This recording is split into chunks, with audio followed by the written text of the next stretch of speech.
I started out with my grandparents out on Francis Lake. I was 2 months old when I was taken away from my grandparents, as my mom and dad were out working. And wage economy had just come into the Yukon, so they were out working and learning how to work and use money for the first time. So I was living in the bush camp with my siblings and my grandparents and a couple of aunties and uncles. I was 2 months old when the social worker came to do a welfare check. Well, my grandmother told me a story about when the social worker came and took me away. She said, for those first 2 months she had me, I didn't cry. I was a very happy, content baby. All my needs were met. I felt very safe and secure. And the social worker came in and took us away, and that's when I started to cry for the first time, like just out and out cry, and it scared my grandmother. She told me, this is a story coming from my grandmother, I don't remember anything. And that social worker decided that my brother and I, my brother next to me, we were the youngest two, she decided that this wasn't a good home for us and took us away, leaving my older siblings to be actually eventually taken to residential school soon after. Originally I was in foster care upon the social worker's pronouncement that it wasn't a good place for me to be living with my grandparents. And my mother and my father passed away within 8 months of each other. And at that point I was put up for adoption, and I was adopted almost immediately at almost 3 years old. Outside of Watson Lake, which is the town. I lived in Watson Lake until I was 14, and then I moved up to Whitehorse, Yukon as a teenager and lived there until I went out to university. I do remember when I left home, my adopted home, when I was 14, it was sort of a big first decision, leaving home. I kind of knew that the home I was living in wasn't normal. It wasn't a good, safe place to be living, and I just wanted that. I needed that for my own peace of mind, so I decided to run away and see where that took me, and it ended up being an okay situation. I was in a foster home, and then I was adopted, and then went back into care, and I was in a youth group, a youth center, a group home, a foster home, and then back into another group home. So I moved around a little bit. Yeah, so I've experienced, a wide variety of living situations for a child. My first foster home, they were, Dad Johnson was Swedish, and Mom Johnson came from Washington State, and she was she was a survivor herself of the Depression. So they were really good at, holding on to everything and reusing everything and making a few dollars go a really far, long ways. So that was that kind of culture I'd been developed, I grew up in for the first few years, and then moved into, I think, is a very typical English Yukon family, a lot of white cultured family. I didn't actually learn about my culture until I was much older. I grew up in a very Anglo-Saxon home and culture, and I wasn't allowed to play with Indian kids. I was always punished if I came home and said I made a new friend and mentioned the person's name, and I was told, you don't play with the Indian kids. And later in life I discovered that those Indian kids that I wanted to play with were actually my cousins and relatives. So it was really heartbreaking to hear that afterwards, that I hadn't been allowed to play with these people who were, part of my family. In foster care, things went really well. As a baby, I was well treated. There was lots of other kids to play with. There was, lots of love to shared. And then in a foster home when I was older, as a 15-year-old, it was a good place for the most part. I got some really good experiences. I was a French woman from France who had emigrated to Canada. She took me in for a few months, and that was a pretty good situation. The adoption home wasn't so great. There was a lot of abuse. There was a lot of alcoholism, a lot of racism, a lot of just dysfunction, and I wasn't heard, I wasn't seen as a member of the family. I was just this person who happened to be living in this house, sort of experiencing life with a yardstick in front of me, so I wasn't involved in anything that really happened. I just sort of went along with the flow and felt very invisible. My mother was this very tall, thin, blue-eyed, she had steel gray hair, very stern looking, and her sons both had blue eyes, if I remember correctly, and just, it was very obvious. And, I have darker skin, and I have a head full of curly hair at the time, and everybody was very light complexion compared to me, so it was obvious.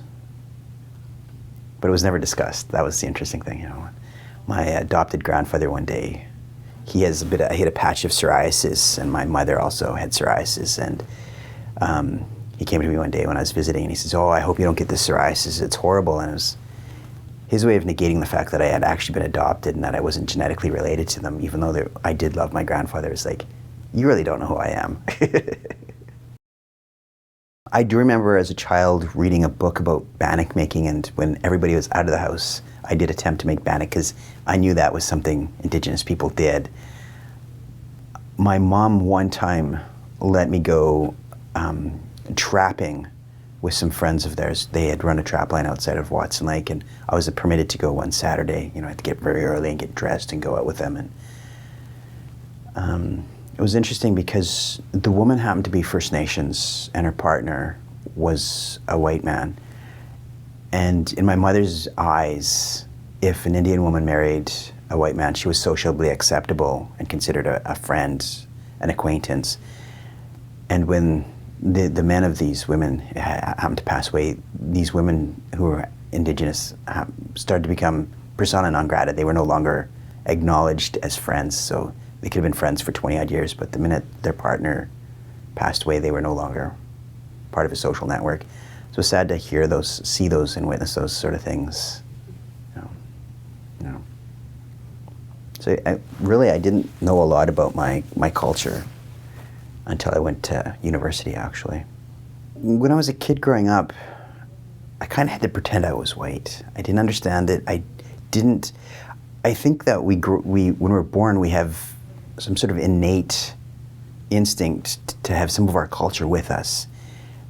But my innate culture, the things I did as a child without being told or taught, was wrong.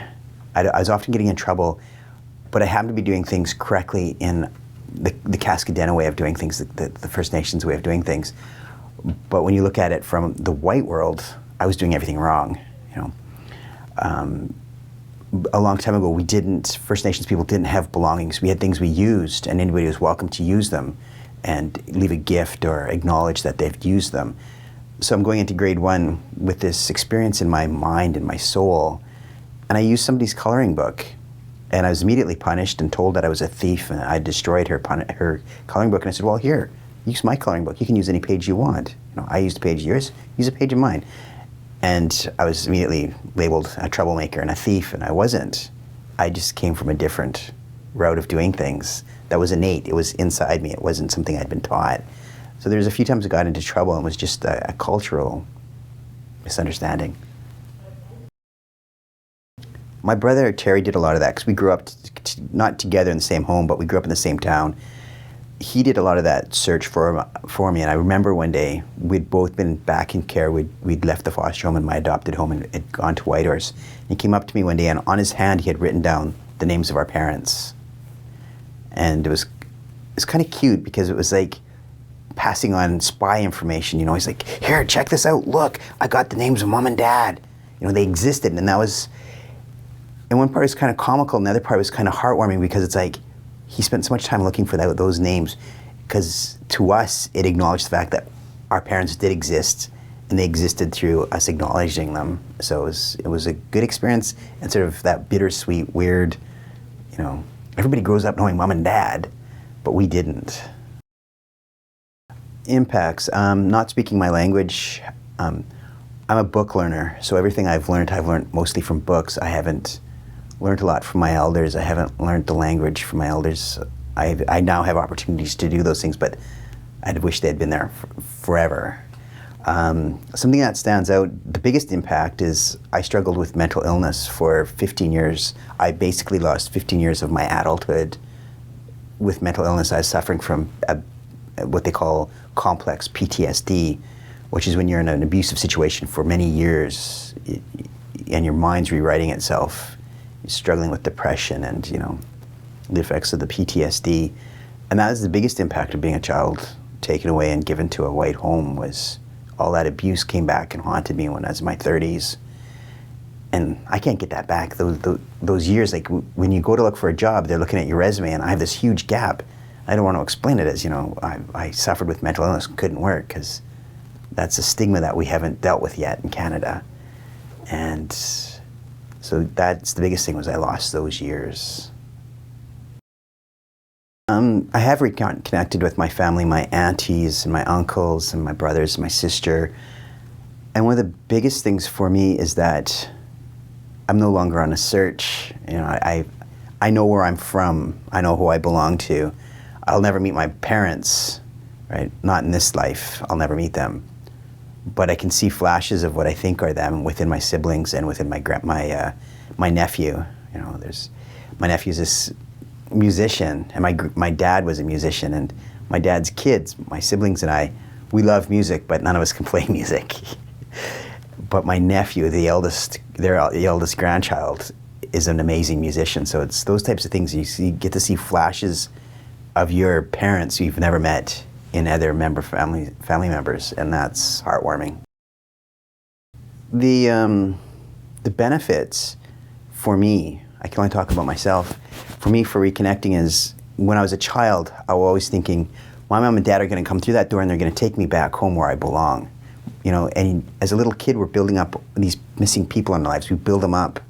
They're Superman, they're Wonder Woman, and you get to a point where it's like, that's not possible. You've seen your parents' grave sites. You've seen the death certificate. And so then you're sort of like, okay, where do I belong? Who do I belong to? I know I don't belong to these people. They don't treat me very well. And then I went home. I went home a number of times and checked the waters. And when I went home, I was introduced as Jeannie's baby, because I was the last born. So I was Jeannie's baby for a long time. And I felt comfort. My grandparents didn't speak much English. I didn't speak any Kaska. But there was that energy coming from them to me of, yes, you're welcome, you're ours, you're our grandchild. And that was heartwarming. It was, I didn't have to go searching for mom and dad. I had all these other people in my life who were willing to step in and show me, oh, this is how we do this. My brother would take me out hunting. Hey, this is a porcupine. We singe it. We put it in the fire and burn off all the quills. And then we're going to cut it up and boil it. And they were willing to take me out and teach me all that stuff that they learned as young teenagers. I got to learn as a 30-year-old, which was fine. And we had a lot of fun doing that. It was a really good bonding experience with my brothers. Part of my healing was I actually became a First Nations arts and culture teacher at the junior high school level. I wasn't teaching my particular culture, I was teaching the Southern Tutoni culture, but that was the beginning for me of stepping into, I'm being acknowledged as a First Nations person. So I learned a lot about the Southern Tutoni culture, I learned a bit of the language, and then I was able to go, when I went home, I was like, okay, teach me these things. I know these are important because I learned them. And my family were like, yeah, this is how we do this is how we do that. When there's a funeral, this is how we do it. But it's a little bit different. Every community and culture has their own way of doing a funeral, and ours is based on clan system. And when there's a celebration, again, it's based on the clan system. So those things, because of my own way of learning, studying and researching through books, and then going and asking the elders, I was able to get a very good, firm grasp of what was happening. So it was a good way of learning for me, and it makes me feel more complete. I'd like to see a sincere apology coming from the Prime Minister, because it was his father and Jean Chrétien that had a lot to do, with the white paper and the policies in place that made it easy for social workers to go in and steal kids. So a sincere apology from the Prime Minister would be very good. And compensation, not just compensation for me as a survivor, but compensation for my whole entire community and every other First Nations community. What we've found in my community is they've taken all the children, right? In the 50s and 60s, they took all the children. And when the adults were left with nothing, their lights went out. And that's when we started developing these really bad social issues, the drinking, the drug use, the disregarding their own body and not respecting themselves because they had nothing really to live for. The light had been taken away. So not just compensation for myself in whatever means, but also for my community. I don't think there will ever be justice. The First Nations people of Canada have never been treated really great. I mean, there are small pockets and small gaps in our history where there was some respect. But for the most part, it's been, you know, good Indian is a dead Indian, you know, kill the Indian and the kid by raising them up in the foster home, or send them to a white home so they become good Christian with a good Christian work ethic. Those ideas of, you know, we were less than. We're not less than. We've lived on this land for a very long time, and we knew how to work with the land. You know, we didn't change the environment, we adapted to the environment. So there's a lot of heavy-duty conversation to be had, and not just with survivors of the social system, the child welfare system, but a lot of other conversations that have to be had with mining and with, you know, how we do things in Canada. We have to, First Nations people have to be acknowledged and respected as first-class citizens in this country. I lost 15 years where I could have been working, developing my professional skills, and I wasn't allowed that because I had to deal with this mental illness. And the mental illness I had is not the kind that is innate inside my body. It's not something my brain did on its own. It's the way I was treated as a child that made me mentally ill. It was the experiences I had as a young adult that made me mentally ill.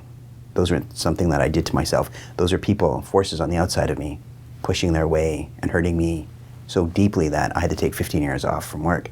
So I'd like to be compensated for those years. One thing I'd like to talk about is growing up in a non-Indigenous home. There was a lot of screaming, a lot of anger, a lot of hurtful words being thrown around. And when I went back to my First Nations communities, there was so much laughter. You know, love was just so freely given, and there's such a difference. It's like, I went home, oh yeah, we know you. You're Jeannie's baby, come on. Have a seat. Here, you want to have a drink of Coke? Here's a Coke. Oh, here, have a moose rib. You know, it's those types of things that we forget about, is the easy nature that a lot of us experience when we come back in. You know, I haven't had the reparation, the welcoming home potlatch yet, but I have been welcomed home. I've had people open up their homes and their hearts and say, here, come over, have a feast with us. And those types of things have to happen nationwide, you know, for all of us. So, yeah, that's important too. The one thing that I'd like to see addressed, and it's something that isn't addressed in a lot of the communities because our culture has been so mangled by, you know, the government policies, is that the fact that we do have LGBT community members. We have people who are lesbian, gay, bisexual, transgender, and because of our experiences with residential schools, because of our experience of being stolen as children and raised in Christian homes, we're not allowed to be queer. And there's so many people who are hurting because the way they see the world is they can't be themselves because they don't want to be hurt. So we have to acknowledge that traditionally, historically, we had LGBT community members, and they were revered. You know, they were the people who were given orphans to raise. They were people who were dream doctors, witch doctors. And our communities have to learn that the lessons we were taught in residential school, the lessons we were taught in our adoptive homes, our foster homes, weren't the right lessons a lot of the time. You know, so as an LGBT member, I really need that out there, that we need to acknowledge that the two-spirited people amongst us need to have our respect and our admiration. Kola.